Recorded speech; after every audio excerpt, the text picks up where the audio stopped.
Hola, ¿cómo están? Continuamos abordando el libro Psiconutrición. Vamos a ver hoy el capítulo número 4, que son los aspectos psicológicos del sobrepeso.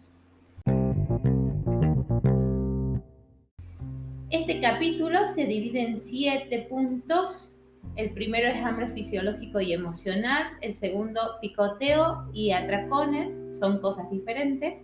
El tercero, comedor nocturno. El cuarto, imagen corporal. El quinto, alimentos prohibidos y permitidos, mejor no. El sexto, alteración alimentaria y obesidad. Y el séptimo, creencias limitantes.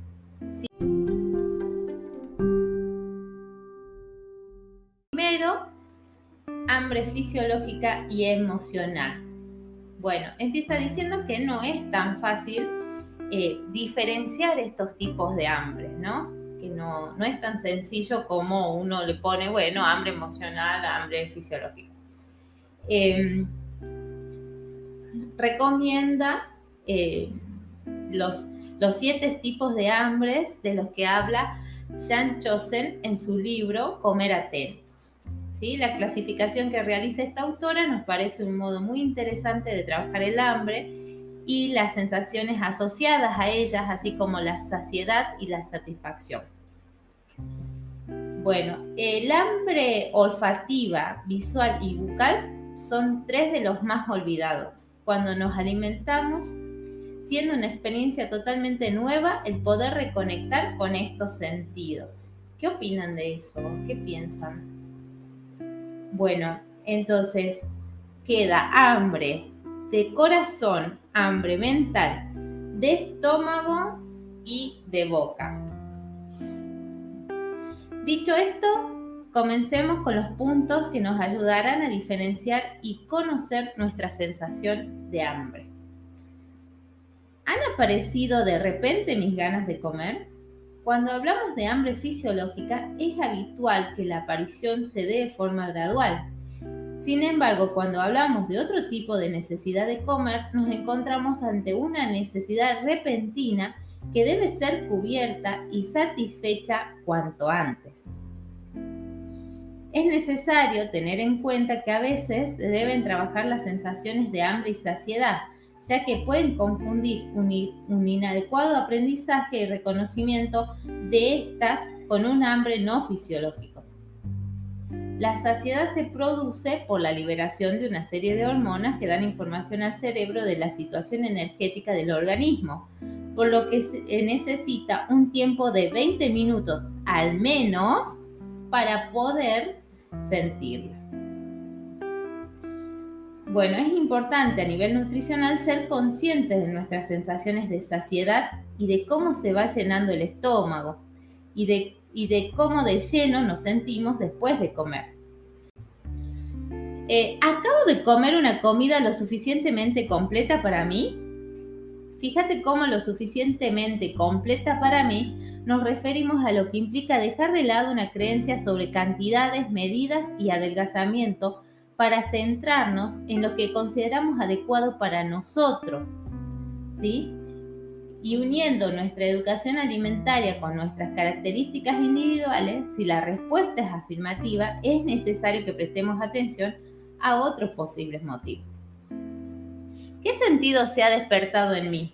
¿Se ha despertado en mí antojo visual, mi hambre olfativa? Es importante que dediquemos un momento a centrar nuestra atención en qué parte de nosotros tiene más hambre y qué ha despertado esa sensación. Es posible que sea mi estómago que ruge o que sea mi vista la que ha despertado por una hermosa decoración de la comida. Tengo un antojo específico. Cuando nos alejamos de un hambre fisiológica, podemos comenzar con los antojos a alimentos concretos y específicos. Y un gran número de veces suele coincidir con esos alimentos o productos que normalmente tenemos prohibidos. Y hablaremos de esto más adelante, como se lo mencioné, ¿no? Suele pasar que es un chocolate, una golosina, ¿sí? Algo dulce o algún snack. ¿Puedo posponer mi momento de comer? Si la respuesta es afirmativa, podemos suponer que estamos ante un hambre fisiológica, es decir, podemos esperar unos minutos o incluso una hora hasta nuestra próxima comida, que el hambre irá progresivamente aumentando. Estaríamos hablando de un hambre diferente si, por el contrario, sentimos un inmenso deseo de comer de forma instantánea y además de un alimento específico, de forma que si no disponemos de él, comenzamos a ingerir lo que tenemos más a mano sin lograr sentirnos satisfechos, ya que lo que verdaderamente queremos no lo estamos consumiendo. Aquí cuando se les antoja comer algo puntual y empezamos con una manzana, dos, una gelatina, dos, ¿sí? ¿Les suena esa experiencia? También, ¿dónde siento mi hambre? ¿Qué parte de mí tiene más hambre? Para poder identificar un poco lo que es el hambre fisiológica real de otros tipos de hambre.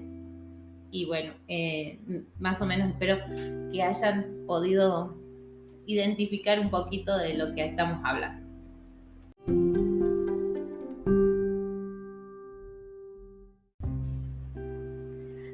Bueno, seguimos con el segundo punto. Picoteo y atracones son cosas diferentes. La definición de atracón es ingesta en un periodo determinado de una cantidad de alimento que es claramente superior a la que la mayoría de las personas ingeriría en un periodo similar en circunstancias parecidas. Y además tiene algunas características. Comer mucho más rápido de lo normal, comer hasta sentirse desagradablemente lleno, comer grandes cantidades de alimento cuando no se siente hambre físicamente, comer solo debido a la vergüenza que se siente por la cantidad que se ingiere, sentirse a disgusto con uno mismo, deprimido o muy avergonzado a posteriori. Bueno, importante la pérdida de control, la desconexión y la culpa que suelen acompañar estos episodios. Y la cantidad de comida, distinguimos entre atracón subjetivo y objetivo dependiendo de la cantidad real de comida ingerida. Siendo atracón objetivo, bueno, aquel que coincide con la definición que di recién, y subjetivo suele estar presente en los trastornos de la conducta como anorexia o bulimia, ¿sí? Bueno, a ver, ¿todo atracón representa una patología? La respuesta es no, ¿sí? El diagnóstico de trastorno de atracones, hay una serie de criterios específicos y de temporalidad que se debe cumplir. Bueno, y que sería al menos una vez a la semana durante 3 meses para dar un diagnóstico de trastorno de atracón. Sin embargo, es habitual encontrar personas que sin llegar a cumplir dicho criterio presentan periodos de atracones o de ingestas compulsivas o atracones puntuales con una temporalidad mucho menor o incluso periodos sin presencia de estos episodios. El malestar psicológico y las emociones asociadas son igualmente importantes en esos casos. Entonces, él propone llamarle relación alterada con la alimentación. Simplemente se trata de comprender qué te ocurre habitualmente y trabajar tanto a nivel personal como de recursos de afrontamiento para que dejes de sentir que la comida te controla en vez de gestionarte con ella. Bueno, son 3 aspectos psicológicos asociados a estos patrones de ingesta, lo que consideramos más importantes. Es sensación de desconexión, culpabilidad y pérdida de control.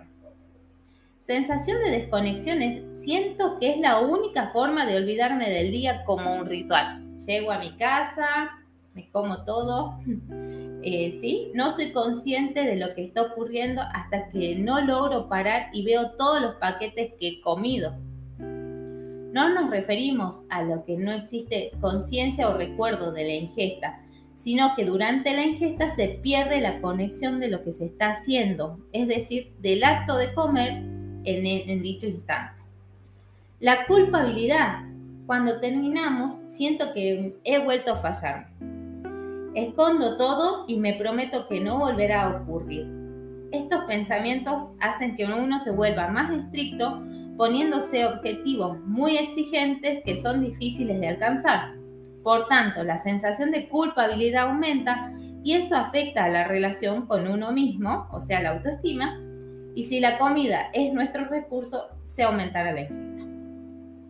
La pérdida de control. Yo no quiero hacerlo y me repito a lo largo de todo el día que no lo haré, pero no puedo evitarlo. Al igual que en el ejemplo anterior, las autoafirmaciones que realizamos son demasiado exigentes, siendo muy fácil que las transgredamos, comenzando de nuevo la pérdida de control. ¿Sí? Bueno, ¿y qué ocurre cuando la cantidad de comida no es un factor determinante? Por ejemplo, cuando nos pasamos todo el día visitando la heladera, aunque no lo consideremos un atracón. Llegados a este punto, es el momento de diferenciar entre el comedor compulsivo y el comedor impulsivo. La gran diferencia radica en que los acontece antes de la ingesta. Si con la ingesta reflexionamos o buscamos aliviar o gestionar un pensamiento, preocupación o emoción previa, estaríamos hablando de un comedor compulsivo. Si la ingesta no viene unida a ello de esta forma, estaríamos hablando de comer impulsivo. En este segundo caso no hay una deliberación previa detallada y es mucho más complicado de frenar. ¿Sí? Bueno. Volviendo a las situaciones en las cuales la cantidad de comida no es un factor determinante, este patrón está relacionado específicamente con las personas que presentan obesidad y te sorprendería si señalamos que las características asociadas son similares a las que hemos indicado que se relacionan con un atracón. Lo que comúnmente llamamos picoteo, llevado a un punto constante durante el día, llego a casa y lo primero que hago es picar algo de la heladera. Mientras cocino voy picoteando sin apenas darme cuenta hasta que casi he realizado una comida completa. ¿Sí? Todos estos ejemplos llevan a los tres aspectos psicológicos de lo que hemos hablado anteriormente. Esto, sensación de desconexión, culpa y pérdida de control. La realidad de todas estas tesituras es que las personas que sufren por ellas se produce una lucha interminable de intento de control, una sensación de vacío, agotamiento físico y mental cuando se lleva años luchando con esto. Puede que haya pasado por historias dietéticas de más de 15 años. Cada dieta fracasada suma frustraciones a nuestra mochila emocional y junto con las frustraciones aparecen las creencias limitantes, el daño a nuestra autoestima y la indefensión aprendida. Por este motivo, explorar toda la mochila emocional que traemos con nosotros, así como comprender y escuchar nuestras sensaciones, son dos pasos que nos ayudarán a mejorar nuestra relación con la comida.